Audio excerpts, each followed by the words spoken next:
Good evening, and welcome along to the big show here on NVTV. Hope we find you well this evening. Coming up on the show, we'll be chatting to executive and public speaking coach Joanna Denton about her new book. We'll also have some great new music from Rebekah Fitch and Sofia Stanley. We'll also be chatting movies with Nathan Jones. But starting off the show, as always, we take a look back at some of this week's quirky news stories. To help us do it this time round, we've been joined by comedian Gary Wilson. Gary, how are you, sir? Hi, Gary. Hi, guys. Great to be here. All's good.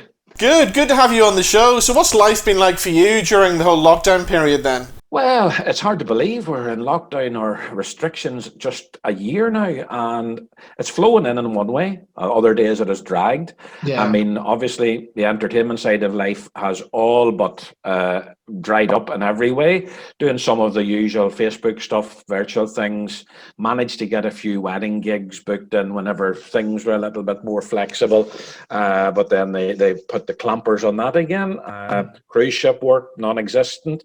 A little bit of light at the end of the tunnel with that, I think, coming up as P&O are going to do some cruises around the British Isles during the summer, so there may be some opportunities there for the cruise ship entertainment. But other than that, we're healthy, we're safe, we're well, and that's what we have to be thankful for. Indeed. Okay, let's take a look back at some of the news stories of the week then, the more crazy news stories. We're starting off with a nice doggy story, aren't we? Oh, we are indeed. This one caught my eye. I mean, there's some crazy people out there, but there's some crazy pets as well. So a lady called Kerry Docra in England, she has got two pet pooches, and this is a bit of a tongue twister. They're part Staffordshire Bull Terrier, part Shih Tzu and Cross Pug.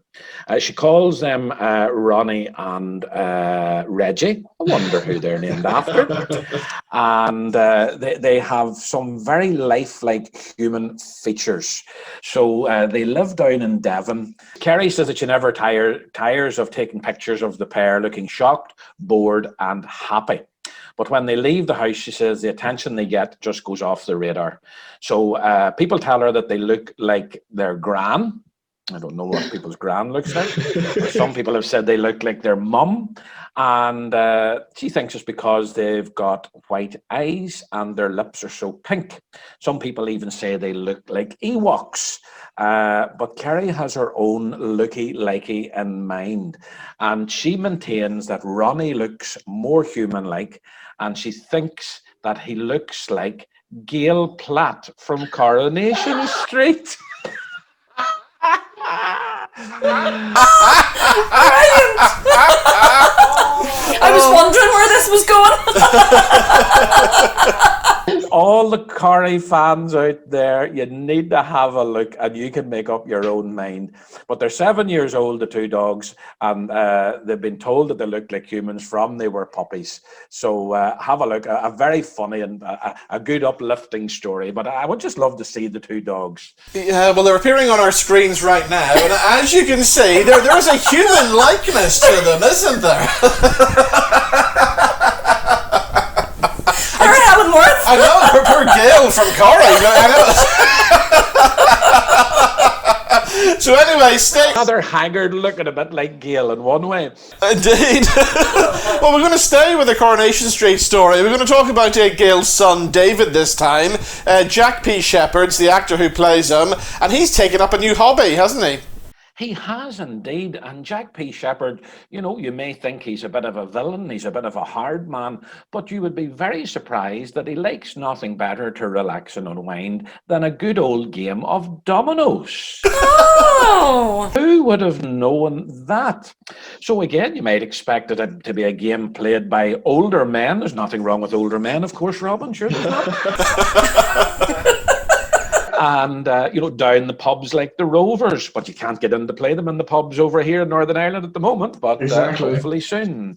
But Corrie's David Platt likes nothing better than lay down a few tiles when he's off the Corrie set, and he's also a secret champion, so he's very good at this. He's a bit of an expert because he plays dominoes in a league. And he's been doing that for about 10 years now, and he's won 6 championship titles. But he's not the only celeb. No, who else? Who else is getting into it? Oh, yes, do tell. Charlize Theron has used Domino's to help raise money for her charity. And her first gala in 2008 was a star-studded lineup because she had none other, including people playing, than David Williams, Ashton Kutcher, Penelope Cruz, James Franco, and lots of other famous names came along to play over several nights to help a very worthwhile charity. So Domino's is not dying out as we thought. Wow, that's incredible. And you know something?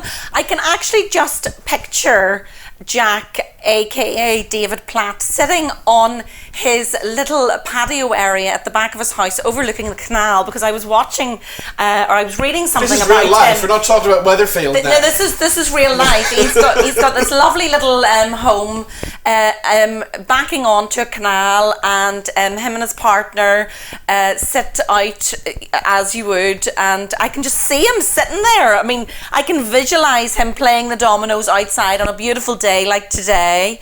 Good for him. And wouldn't it be great if you went round and there was Gail sitting playing as well? It wouldn't surprise me. I would love that. And the man, Audrey, sitting in it as well. Wouldn't it be great? Brilliant. As a well-known friend of ours would have said, now on the UTV, we're going over to Carey for the latest round of the Domino's Championships. Very good. I know, and talking about our Julian, can you believe they got rid of him? What was all that about? Oh dear, lots of... An institution here in Northern Ireland, you know? Completely. I love Julian. Absolutely love him. So many changes, sadly, isn't there? Yeah. Local TV and radio, and that's all I'm going to say. Yeah, but seeing him before Coronation Street was a constitution. We got used to him. We knew he was coming. We didn't know what he was going to say next. Yeah. Aww. We love you, Julian. We do. We'll get you on the show. Come and join us on the show, Julian. Definitely. Yes, come and join us. Come and join the show, Julian. We'd love to hear from you. I flew one time at a former job. Julian was a great supporter and ambassador for cancer research, and I worked for cancer research. And we were taking over a large group of volunteers to London for an award ceremony. And Julian was on at that time, the BMI flight. Remember whenever we used to have those? Yes, Yes. yeah. And of course, Julian had worked with them. And Julian, as a surprise, had arranged for every one of the volunteers to be upgraded to business class. Aww. Every one of them got complimentary champagne, strawberries, and cream on the flight. And I just thought it was a fantastic touch. And he was just a so nice gentleman and down to earth. And he just did so much for the charity. In fact, talking about Julian, I was digging through the archives the other day, and I came across a photograph of me and Julian and many of the other UTV guys way back. It must be 1990 something. So we'll stick it up on the screen right now. There's me and Julian from about 1998. And there's one as well with Aidan Brown in the photograph as well. And William Scott, who spent most of his life at UTV as a vision mixer and a director and stuff like that. So there's some nostalgia there. Anyway, enough of all that. We'll get on to your final story, Gary. We're talking food this time, aren't we? We're talking food, and a lot of people don't know this, but in a former life, I was a chef. That was my profession. I never knew that. Non-practicing now. So around a lot of places around Fermanagh, down at home here, and had our own businesses in later years, and really enjoyed it, but not missing it now. I've got too old for that. I still cook at home, but that's about it. But this is about some strange combinations, and if we said that pickles wrapped in cheese, or popcorn with beans, ice cream on meatloaf, mayo and peanut butter sandwiches. Now these are just a few surprising combinations that apparently we say we love, but probably not here, probably not in Northern Ireland, but everywhere else. Yeah. But a study by Spam aimed to uncover the most unusual food combinations we love. So this resulted that we also reveal a quarter turned to Facebook to find products, recipes, restaurants, or other outlets offering their favorite dishes, while another 17% turned to YouTube for inspiration. Now, they also found out that the most popular food combinations that we love is the classic dipping of your French fries, or we say chips, into your chocolate milkshake.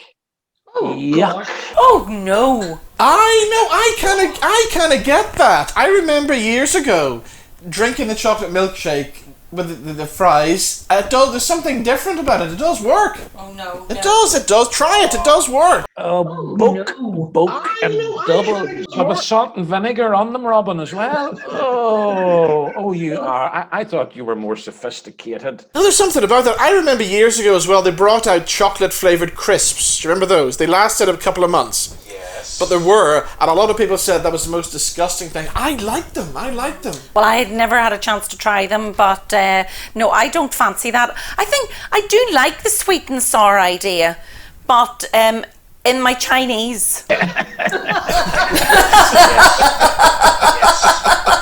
Everything in its place. Yes. Now, there's one here that they're talking about, and that's fairly popular. Cottage cheese and fruit. So that's fairly... We do that. Yes, I love that, I have to say. Cottage cheese and fruit is gorgeous. Cottage cheese with strawberries, beautiful. Kiwi fruit, gorgeous, yeah. Especially if it's made into a cheesecake, it's even nicer. Oh gosh, definitely. And as well, then all your fruit preserves with cheese and crackers. And I mean, like, I knew your society life that you lead, you would be into your crackers and cheese with your wine and everything. Oh, of course, yes. We do, yes. And of course, with the wine has to be there as well, of course. Cheddar cheese and apple pie. Never had that. No, but you've definitely mentioned Cheddar cheese with... and Christmas cake. Yes. It's nice. Big lump of Christmas cake. Cheddar cheese on top. I hate Christmas cake. No, I don't like fruit. I love mincemeat. As in mince pies, but I detest a fruit cake. I don't like fruit in a cake, raisins or sultan. But a strange coincidence when you mention that. At a gig one night, when we go out to these little country venues to do a show or whatever in a hall or a community centre, you're always overfilled and the hospitality is unbelievable. Yeah. And it's like the bake-off. Everyone presents you with a nicer tray bake and a different bun and a slice of cake. But one of the strangest things that I ever saw was a couple of our very well-known country artists sitting down to a slice of Vida, and slicing cheese onto the top of it. Yes. I've never tried that, but I would like that. Oh yes, no, Vida and cheese is beautiful. Yeah. Never seen it. Yeah. Never seen it. And the present Mrs. Wilson was with me that night and she tried it and she fell in love with it as well. Oh, well, there you go. It got the nod of approval. But I mean, she's telling me at the minute that I've put on a lot of weight. And I mean, I can't help it. I mean, I've got a lot on my plate at the minute, you know what I mean? The last couple on this list, just to finish it off, were cold pizza and ranch dressing. Cold pizza, we don't mind. We've had that in the morning for breakfast, Yeah, I mean, after the night before. And the last one was sour cream and onion chips with chocolate. So again, that's the sweet and sour, but... No, I'll leave that one. Yeah. No. So that's my pick of the day, and rather strange, weird and wonderful things happening out in the world that we know. Well, Gary, it's been great talking to you as always. Thank you so much for joining us. Thank you, Gary. Thank you for having me, guys, and lovely to see you both looking so well, and those lovely, happy, smiling faces that bring so much joy to everybody. Keep it up. Thanks, Gary. Thanks, Gary. See you soon. Bye-bye.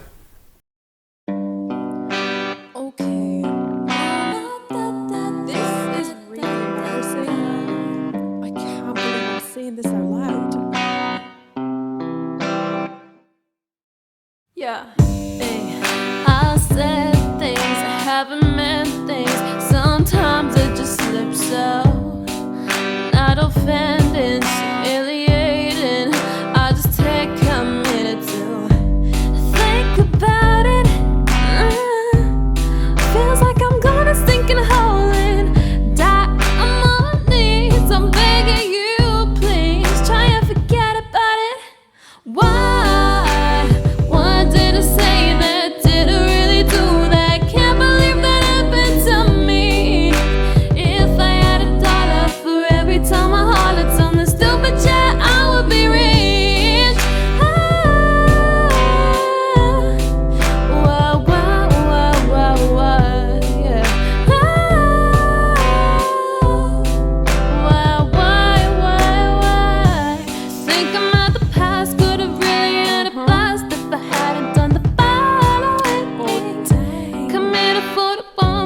someone's name very wrong, or call my teacher mom. Oh no. I don't wanna know what they're thinking, yeah. 'Cause if I did, I'd lose myself. Oh no, I'll never forget it. But does that mean that they ever will? Why did I say that? Did I really do that? Can't believe that happened to me. If I had $1 for every time I hollered someone stupid, yeah, I would be rich.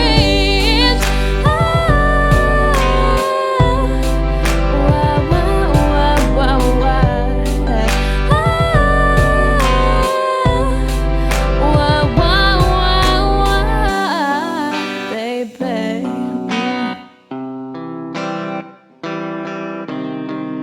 No, no, no, no. Why, oh yeah. Come on. Why did I say that? Did I really do that? Can't believe that happened to me. If I had $1 for every time I hollered someone stupid, yeah, I would be rich.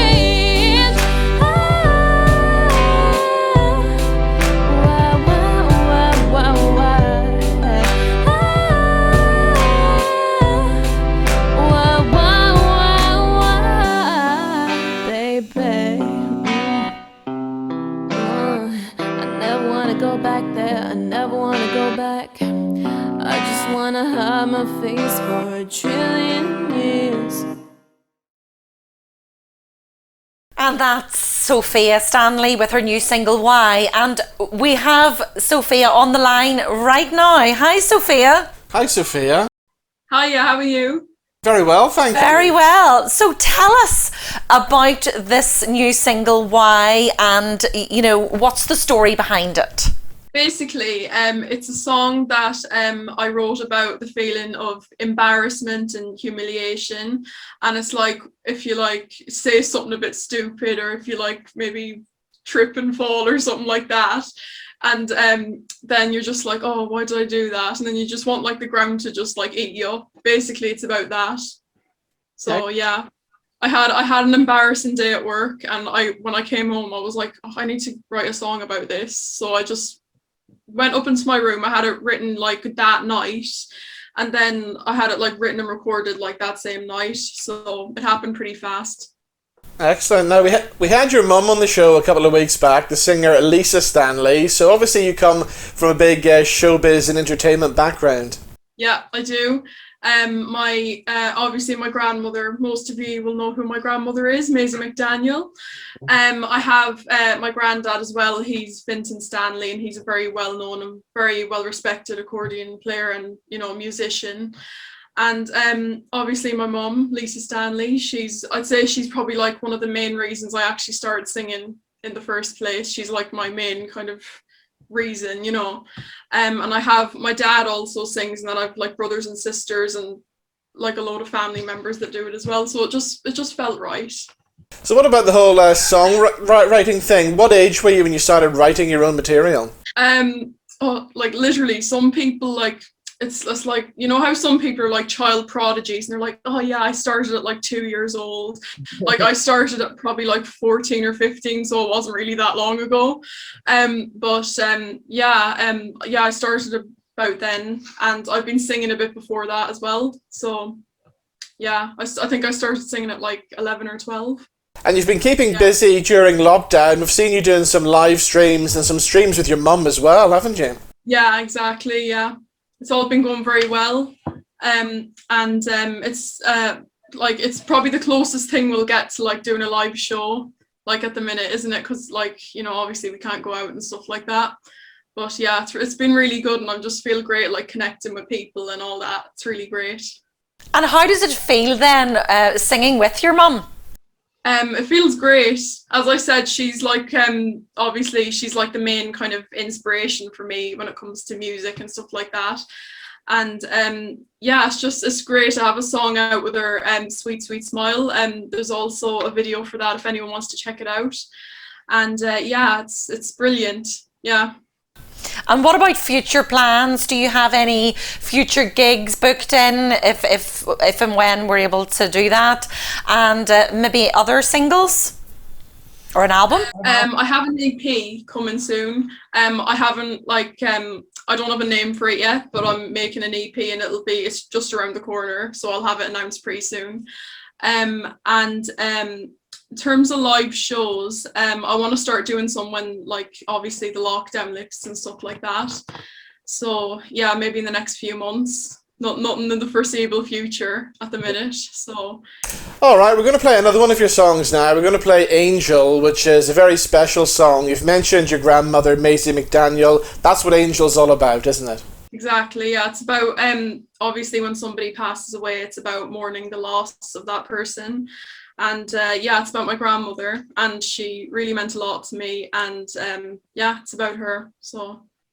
All right, we'll have a listen to this now. In the meantime, Sofia, thank you so much for joining us on the show. Thank you, Sofia. Thank you. It was lovely chatting to you. Thank you.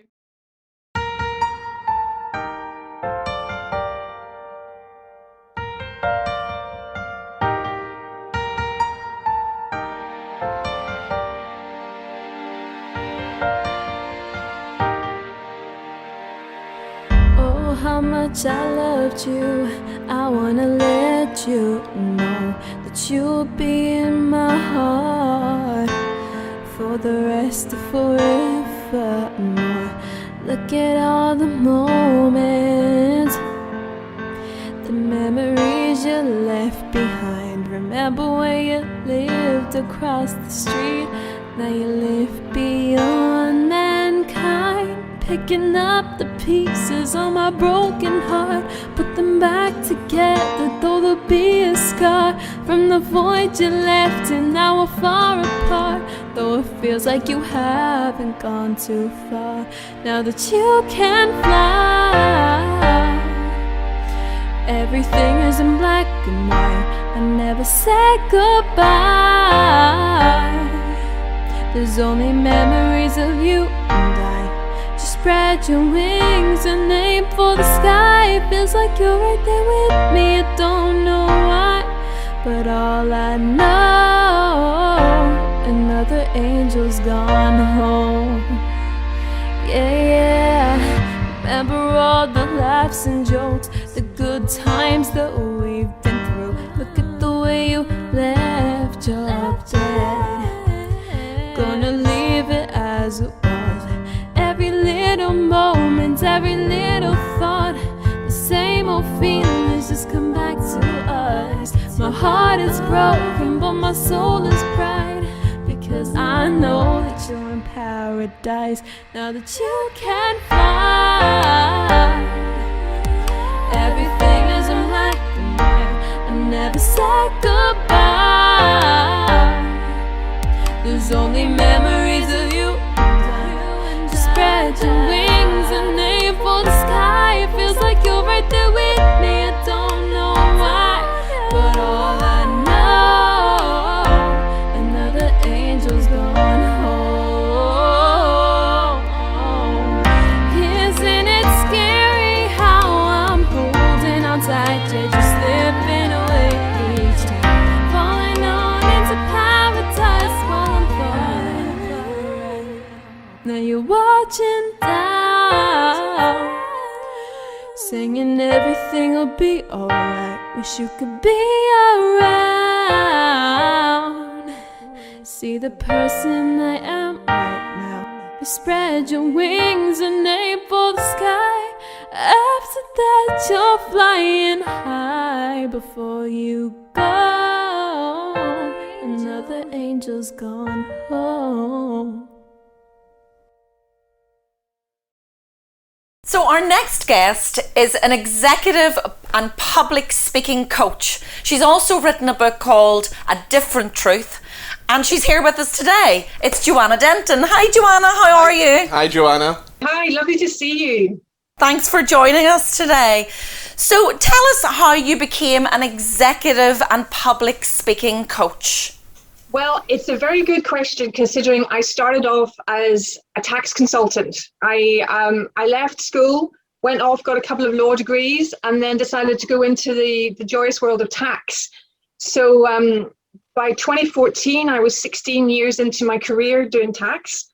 And on the face of it, I was that kind of some definition of success, you know, the go-to person for your clients, speaking on conference stages all around the world, you know, on the face of it, looking as though I really was successful. But behind that facade of success was, I mean, my life was falling apart. I was working ridiculous hours. I, you know, always having to be the strong one, never asking for help. And slowly I was kind of descending into this state of complete burnout. And in 2014, I went through my second burnout in 5 years. You know, super glued to the sofa, didn't want to eat, didn't want to wash, didn't want to go outside. And I sure as heck didn't want to tell anyone I was going through this. But then something happened, a kind of life-changing experience where I lost a colleague to suicide. And that was the kind of wake-up call of, Joe, you need to do something, change your life and reach out and ask for help. And so that's really what I did. I kind of asked for help. I started to unpack all of these stories I had that were centered around success being about working really long hours and working in this sort of organization.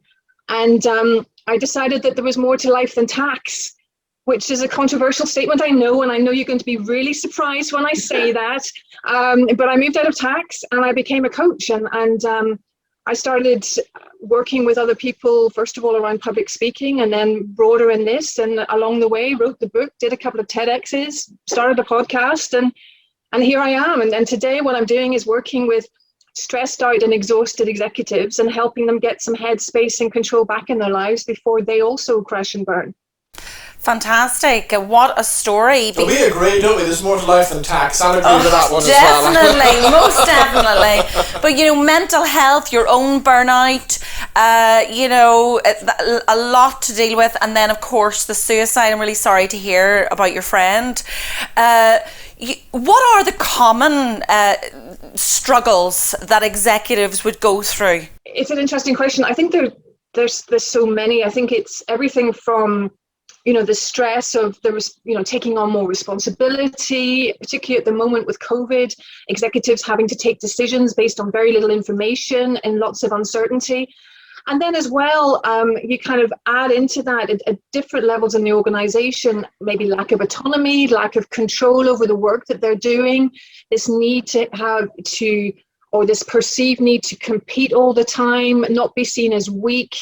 You know, all of those sort of things. And when you bring it all together and you have this, you know, we all suffer, you know, we all live with stress in different ways in our lives. And I think stress is one thing, but prolonged and chronic stress is where things get really, really difficult. And that's where the burnout comes in, when that ongoing chronic stress is not managed properly. And of course, it's not just executives. Anybody who's working from home at the minute, who's juggling family life, the whole homeschooling that we went through as well. Most families are probably under a great amount of stress at this moment in time. I think you're absolutely right. And I think that's exactly the thing. I think when we think about burnout, very often we think immediately of that kind of executive situation. And you know, the official definition of burnout relates to chronic workplace stress.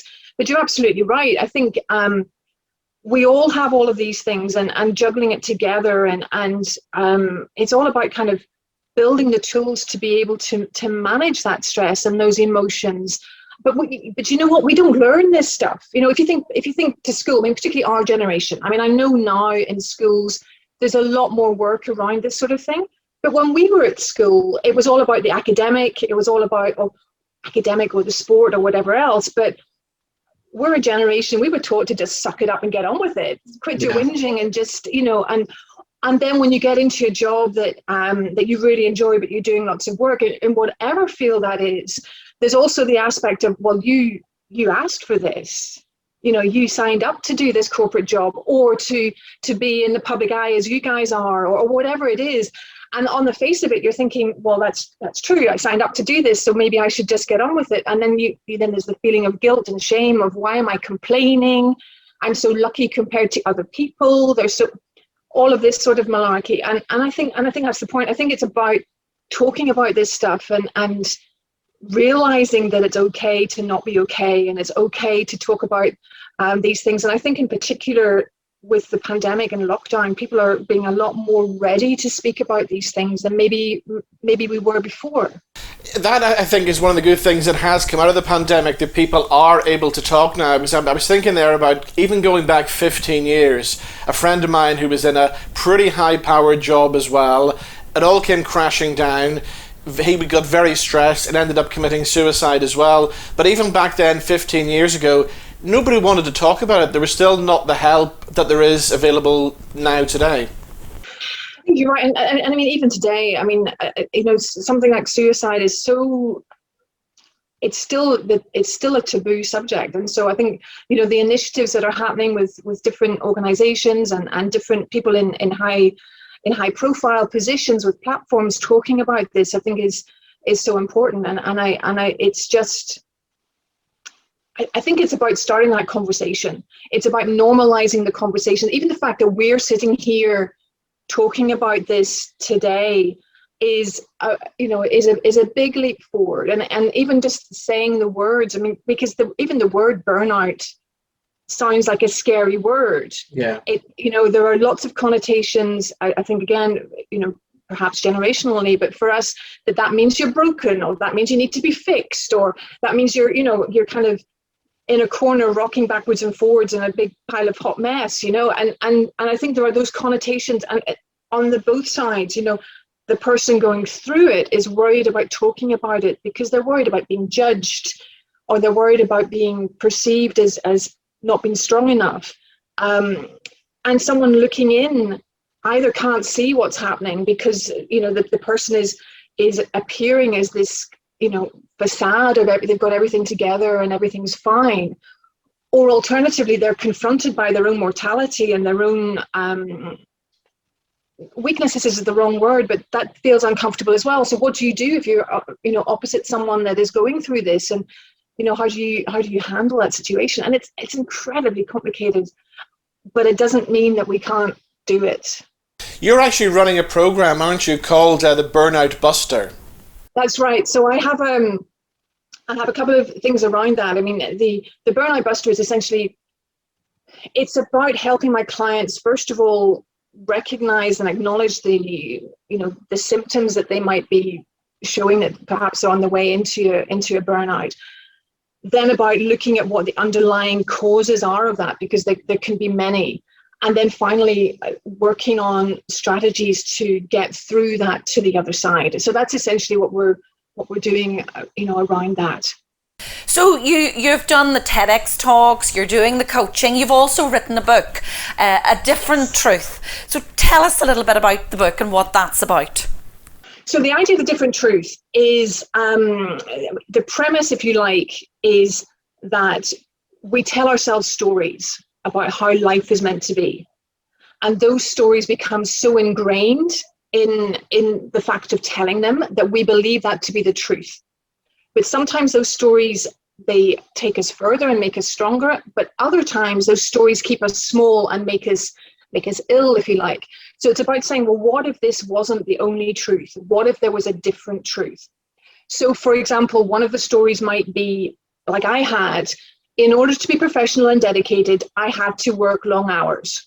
And therefore my level of professionalism was directly linked to how many hours I did. That's one story. Another story could be, the only way for me to be happy is to have the big car and the big house and the big holiday, even if it means doing a job that sucks my soul dry. Another story could be, I have to be married by the age of 21 and I have to have lots of kids, and that's the only way to be successful. So many different stories that we learn when we're growing up. There's stories that help us survive in the family environment. They get reinforced by family, then school, then university, then society, and all of these sort of things. So the book is very much, well, it's about kind of shining a light on some of those stories and taking a leap of faith. I mean, it's not a book about neuroscience to say this is the proof that these are stories. There are smarter people out there, more qualified to be able to write a book about neuroscience than I am. But it's a story about saying, okay, well, let's admit that was a story. For example, let's admit that when you say to yourself, it should be enough that I've done a good job. I don't need to tell anybody about it. Imagine that is a story. Well, then how do you go out and actually tell your story? How do you tell people how good you are, the things that you've achieved? Blow your own trumpet to a certain extent, but do it in a way that works for you. So it's then very hands-on and exercise-based. So if you've only got 5 minutes, here's one thing you can do to move through that story. And if you've got a bit more time, here are 3 exercises that take you a bit further. So what tips then would you give us now to someone who might be struggling? Is there any exercise or something that you would advise them to do if they were struggling? Well, I mean, I think there are a couple of things to think about. First of all, I would probably say, and this is going to be the buzzword that we all talk about, self-care. Now, I used to think that self-care was for selfish, unprofessional, lazy Californian hippies. If they wanted to go out and hug trees, that was perfectly fine by me, but please don't ask me to do that. And then I burned out twice in 5 years, so go figure. So it's about saying, okay, taking care of yourself and your own health. It's not a question of being selfish. It's a question of nourishing you and making sure that you have the energy to then go and serve everybody else and be there for your family. You guys taking care of yourself so you can be there for your audience, those sort of things. So think about the self-care around sleep, around exercise, and know as well that it doesn't have to be a faff. It doesn't have to be going off somewhere for an hour with gunk on your face and, getting butt naked and somebody massaging you. Now, it might mean that, but it can also mean going out for a walk around the block for 5 minutes, getting some fresh air, going and having a chat with a neighbour. So that would be one thing. Prioritise the self-care. And perhaps also the second thing would be find your people. Find not your friends on Facebook, 1,500 people that you haven't seen, you maybe met once at a course, but the 1 or 2 people that you know that if you reached out to them and said, you know what, things are a bit tough at the moment, they're not going to enter into a competition of pity fest of, oh, you think you're tired? Oh, well, you've no idea what my life is like. I'm even more knackered. No, it's finding the people that when you reach out to them and talk to them, they're going to listen. They're going to hold the space. They're not going to try to fix it, because sometimes you don't need anyone to fix it. You just need to be able to, say the words out loud. And then maybe they'll, when lockdown is over, they'll bring you around a lasagna so you don't have to cook. Or they'll take the dog for a walk because, the dog keeps following you around the house and won't let you go to the bathroom without barking at you. They'll just do something, they'll do the little things, but it's about finding the people that you can ask for support to and really reinforce those relationships, because the relationships that we have, the meaningful relationships we have in life are some of the most important things that we can have. So Joanna, if people want to get a copy of your book or they want to get involved in one of your programs, how do they go about doing that? So the book's available on Amazon.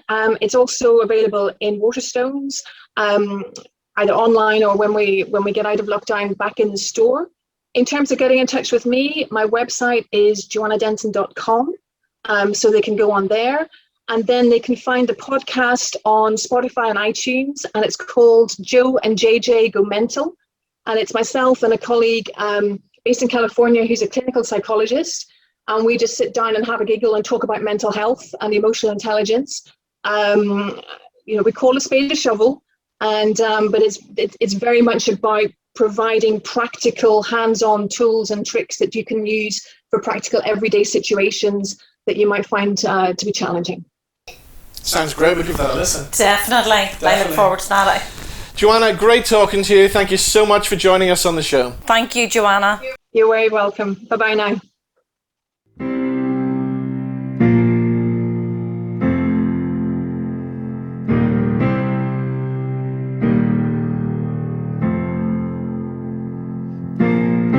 Down by the still water,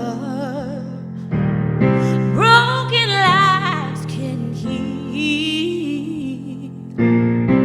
I taste the blood so beautiful that it brings me to my knees. It never runs out, it never runs dry. And I know it's gonna break the chains that hold me down to die. It never runs out, it never runs dry. And I know it's gonna break the chains and raise me to the sky. 'Cause this is a love so crazy I can't understand. Though I can't comprehend it, it just keeps on washing over me.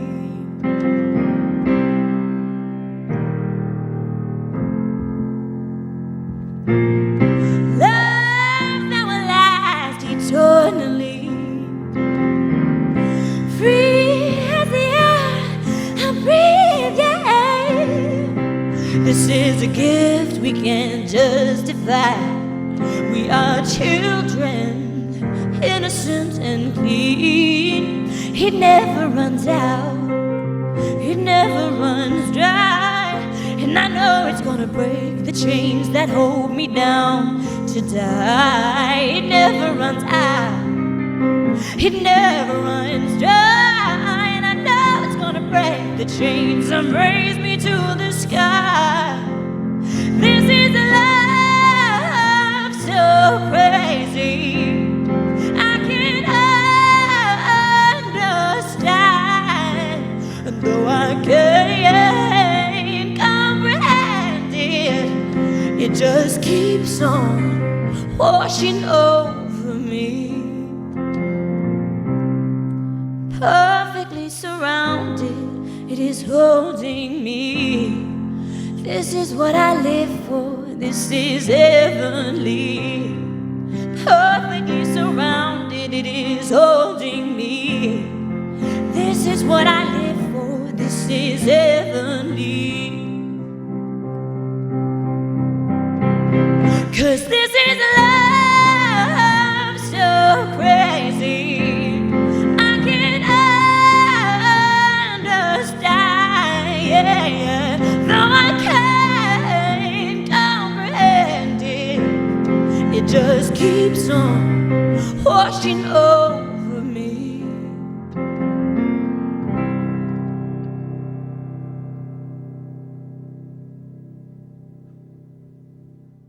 Great performance there from Rebekah Fitch. That was her last time she was in the Big Show studio. And I'm pleased to say she's back with a brand new single. We're going to find out all about it in just a second because Rebekah joins us on the line. Rebekah, how are you? I'm really well, thank you, Robin. How are you? I'm very well, thank you. So that brings back some memories. That was a couple of years ago since we last had you in the Big Show studios. I know time absolutely flies. It feels like that was when I was still very much figuring out how to be a musician, be an artist, and I still feel like I'm figuring it out, but it's encouraging to feel like I've come a long way since then as well. So it's nice to look back on. So you have come a long way, and as you said, you've been trying to figure things out, and then of course the pandemic comes along. So the last year, that must have been pretty difficult for you. It's been very different to what I think we all expected, but I think, a year is a long time, and so it hasn't been a bad year or a good year in total. There's good and bad moments in all of it, and I think we've learned a lot. We've learned to adapt. The whole year I've been saying musicians are some of the most resilient bunch out there, so we're fine. We will be fine. We'll bounce back. I have no doubts about that. We learn to adapt. We learn to be creative in new ways, so we're just figuring it out, So during the past year, have you been busy? Have you been writing away?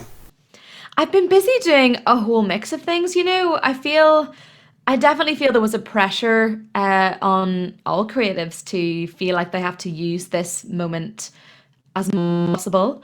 And there was a pressure to be productive, which I think we all recognized pretty early on. And then we're able to give ourselves some grace in that and not feel like we have to be producing loads of new music all the time. So I've actually been trying to push myself in new creative ways. So the last few releases I put out, I really heavily focused on the visual side of things because it was a whole other layer to the projects and the music I was working on that I felt enriched it in a fuller way that perhaps would help people engage with it on a deeper level. So I was really throwing myself into high scale production music videos, making video games, all of these visual aspects that, because we had a lack of live shows, I wanted to have something that was engaging for listeners. So it wasn't just passive listening. Here's another song, here's another song. It was something that they could actually be involved in and see it unfold, see it unravel as we created it. So tell us about the new song then. It's called Loose Ends, isn't it? Yeah. So Loose Ends is one I actually wrote a year and a half ago, I guess, when I just moved to London and life was still incredibly uncertain. I had no job. I basically just moved over because I felt it was the right thing that I had to do and I wanted to do. So it was a real period of uncertainty where I had no idea how things were going to fit together, how things were going to work out. And I knew another few people in my life that were in the same kind of position. So I wrote this song with the imagery of a tapestry where on one side you have the finished image, all the threads are so neatly woven together, you can see how everything fits and how it's been designed, you can see the finished picture. But on the other side, it's just total chaos and you have all of these loose threads hanging, you can't see which thread leads to where, you don't know what the finished picture is, it just looks like chaos. And I just really resonated with that image of living in the chaos where you can't see how things are going to work out. You've no idea what the finished picture is. And so that imagery just spoke to me and I knew I wanted to write a song about it. And I was sitting with that image for a couple of years, I think, with the chorus lyrics. And I eventually the song just fell out of me. And so I wrote this song.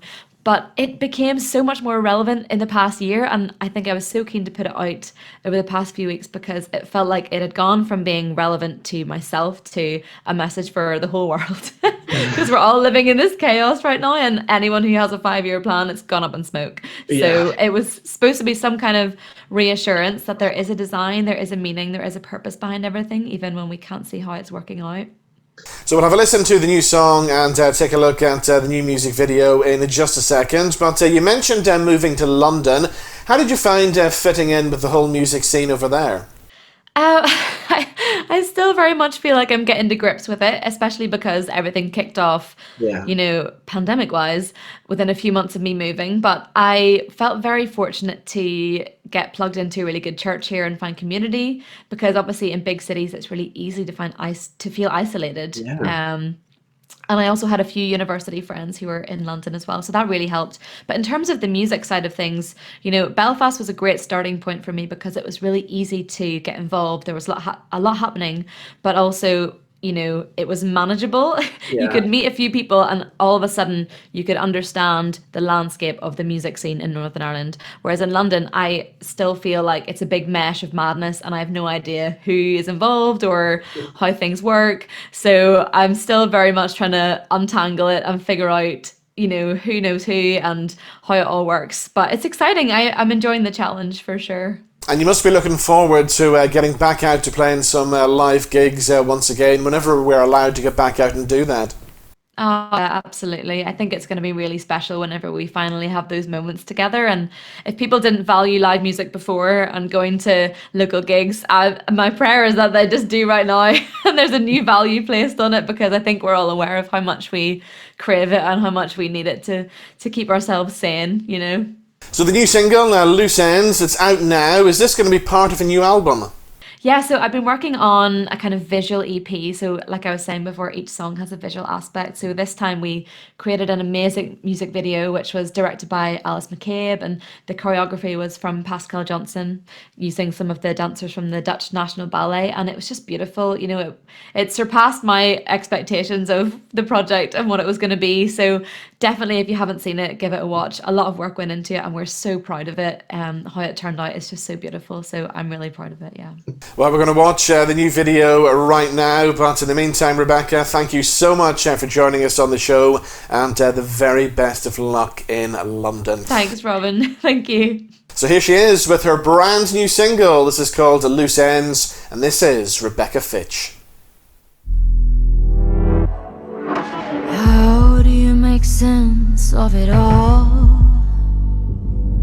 The loose ends and the questions that have you up against the wall. If I could understand just one more thing, I'd the unknown reason for this suffering. Darling, your life is like a tapestry you gaze upon from underneath, but all you see are threads and strings hanging loose, so you can't see the beauty seen from up above, the finished picture made from love. The other side your father sees, complete in its entirety.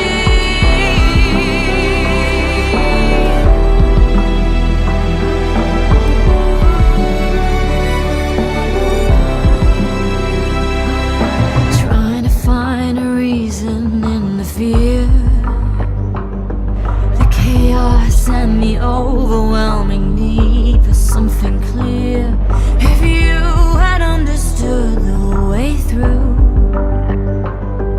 you'd have no need for faith, you would rely on only you. You'd have no need for faith, you would rely on only you. Darling, your life is like a tapestry you gaze upon from underneath, but all you see are threads and strings hanging loose, so you can't see the beauty seen from up above, the finished picture made from love. The other side your father sees, complete in its entirety.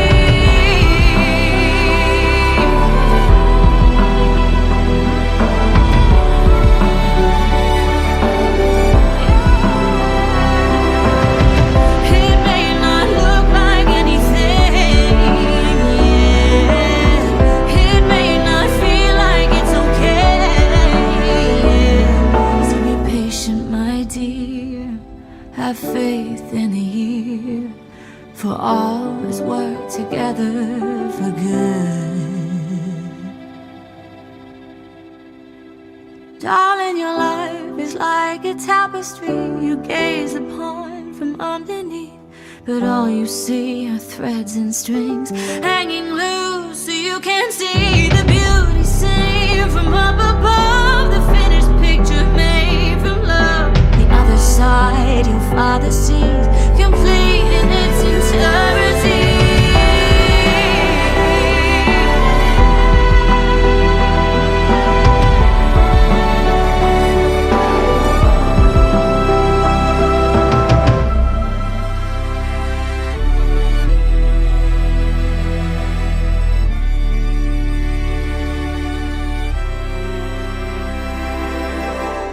Now, let's talk movies. Yes, let's, because of course it is nearly Oscar time once again, and our very own movie correspondent Nathan Jones joins us on the line. Nathan, how are you? Hi, Nathan. Oh, very good. Thanks for having me. You have nice fire in the background. Thank you, that's what they all say. Anyway, Nathan, tell us what's happening in the world of movies. Of course, the Oscar nominations are out at the moment.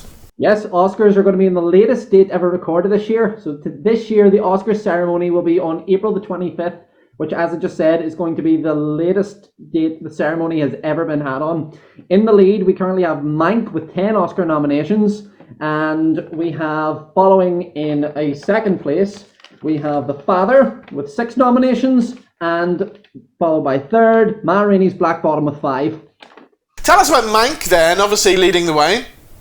Okay, Mank, 10 Oscar nominations. This is set in 1930s Hollywood, and it's the story of screenwriter Herman J. Mankiewicz, and it's all about his final race to finish the screenplay of the classic Citizen Kane. Now, at the helm of this film, we have David Fincher, who, as you know, was famous for the motion picture Seven with Brad Pitt and Morgan Freeman. Yeah. So, even though it's a biopic, I'm expecting a little bit more of a darker narrative, because there's that whole conflict between Mankiewicz himself and Orson Welles, and there was the whole feud between them regarding the true author of the film. Yeah. So a lot of twists and turns. But as far as the nominations goes, this is picking up the nominations for Best Actor for Gary Oldman. It's also picking up Best Director and Best Picture.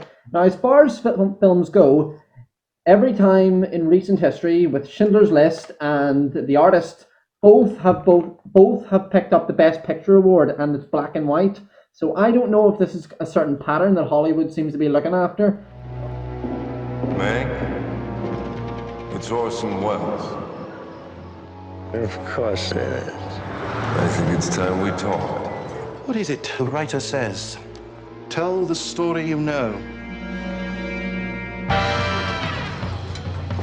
Hello, everyone. Make yourself to home, Mr. Mankiewicz, or shall I call you Herman? Please, call me Mank. Mank. Mank. Mank. Mank. This is Herman Mankiewicz, but we're to call him Mank. Mankiewicz. Herman Mankiewicz, New York playwright and drama critic, turned humble screenwriter, Mr. Hearst. This is a business where the buyer gets nothing for his money but a memory. What he bought still belongs to the man who sold it. That's the real magic of the movies. Thunder, lightning, blood, fire, religion. Help! Someone save me! All in one film. That's director proof. That's why I always want Mank around. I hear you're hunting dangerous game. God bless William Randolph Hearst. Ready and willing to hunt the great white whale? Just call me Ahab. Do come in. At this rate, you will never finish. You said 90 days. Well, said 60. I'm doing the best I can. I've put up with your suicidal drinking, your compulsive gambling, your silly platonic affairs. You owe me, Herman. Who do you think you are? You're nothing but a court jester. What I want to know is what you think of it. It's a bit of a jumble, a collection of fragments that leap around in time like Mexican jumping beans. Welcome to my mind, old sock. Him, I get. But what did Marion ever do to deserve this? It's not her. Not all characters are headliners. Some are secondary. You pick a fight with Willie, you are finished. Mayor can't save you. Nobody can, especially the boy genius from New York. I removed any distraction, eliminated every excuse. Your family, your cronies, liquor.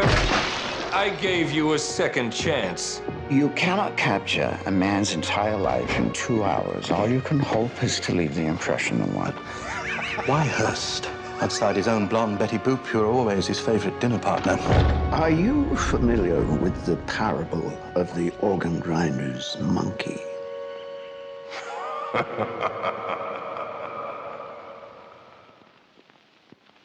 Everybody's been talking about the new Anthony Hopkins and Olivia Colman movie, The Father. It's been getting really good reviews, and again we're seeing that with the Oscars, aren't we? It seems to be, yes. So Anthony Hopkins, for the second year in a row, has been nominated for Best Performance. But last year he was nominated for Best Supporting Actor for his performance as Pope Benedict in The Two Popes, which was actually very good. And this year, back on track for Best Actor. And Olivia Colman, as you know, fantastic actress. About 2 or 3 years ago, she swooped up Best Actress for The Favourite. Maybe this year she'll be someone else's favourite. Alright, we'll move away from the Oscars now. Let's talk about some of the things that are on the streaming platforms. The one that I was looking forward to, and I haven't seen it yet, is Eddie Murphy's return in Coming to America 2. Yeah, Coming to America 2. So we've been waiting a long time for it. We've been waiting 33 years. Wow. And so this is absolutely bizarre. It just came out of nowhere. So Prince Akeem is now at his father's deathbed, without giving too much spoilers away, and he needs to find a male heir, so he's going back to Queens to find his long-lost son and bring him back to the kingdom of Zamunda. Okay, so it's streaming now on Prime. Let's take a little clip of Coming to America 2. You must heed my words before I'm gone, my son. Now, you will be king. But the throne must pass to a male heir. Hakim, it appears you have a son. He must be found. Prepare the royal jet. We are going back to America. Oh, hell no, Your Majesty. Come on! I'm back! Say it again! Feel right in this mother... Feel good in this mother... My whole hood in this mother... Come on! I'm the king of this shop. That's funny in hell! Well, well. Say it again.